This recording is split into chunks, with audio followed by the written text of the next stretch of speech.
ఈరోజు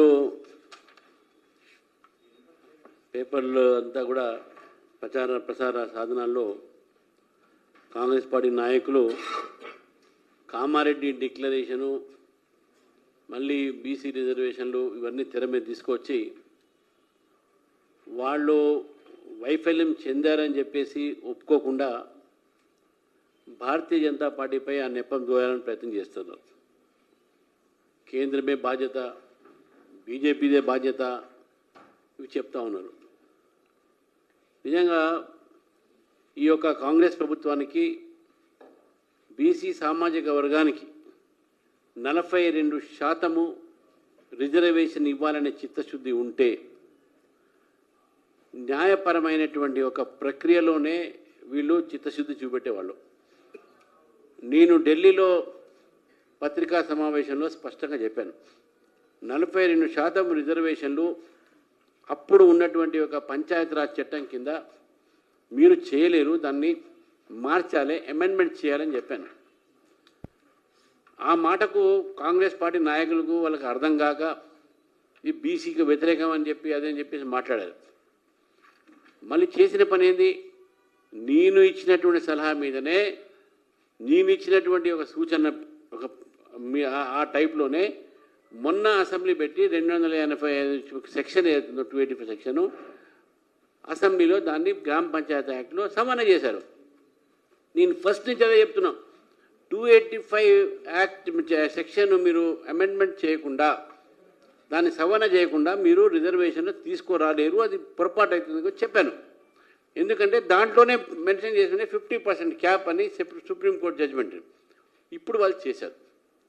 ఇప్పుడు చేశారు. ఎందుకు చేశారు? అప్పుడే చేయొచ్చు కదా, అప్పుడు ఎందుకు చేయలే?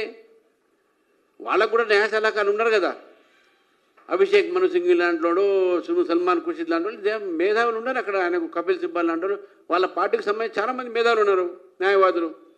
మరి వాళ్ళని సంప్రదించకుండా చేశారా? మీరు కామారెడ్డి డిక్లరేషన్లోనే 42% డిక్లేర్ చేసినప్పుడు ఇవన్నీ కూడా పట్టించుకొని న్యాయమైనటువంటి ఒక ఇన్ని చూసుకొని చెప్పిన అనుకున్నాం మేమైతే.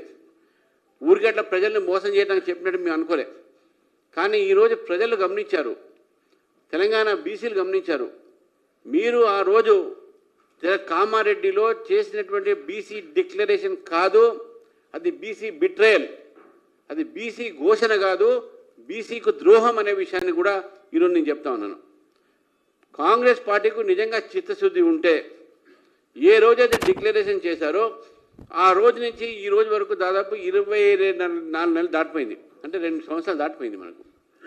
ఈ 2 సంవత్సరాలు దాటిపోయిన తర్వాత ఇంతవరకు దానిపైన ఆలోచన ఎందుకు రాలేదు కాంగ్రెస్ పార్టీకు? బిల్లు తీసుకువచ్చారు, బిల్లు బీజేపీ సపోర్ట్ చేసింది. మా రాకేష్ రెడ్డి గారు ఉన్నారు, మా ఎమ్మెల్సీలు ఉన్నారు, కౌన్సిల్ సపోర్ట్ చేశారు, మా అసెంబ్లీలో సపోర్ట్ చేశాం. ఇప్పుడు మీకు కేంద్రం ఎక్కడ అడ్డం వచ్చిందండి? మీరు అమెండ్మెంట్ చేశారు, గవర్నర్కి పంపించారు బిల్లు, వారి దగ్గర ఉన్నది, అది రాగానే మీరు అనౌన్స్ చేయండి. గతంలో కూడా మీరు చెప్పింది అదే. మీకు చిత్తశుద్ధి ఉంటే అమెండ్మెంట్ చేసి నోటిఫికేషన్ ఇవ్వాలి. గవర్నర్ ప్రెసిడెంట్ సంబంధం లేదు ఇది.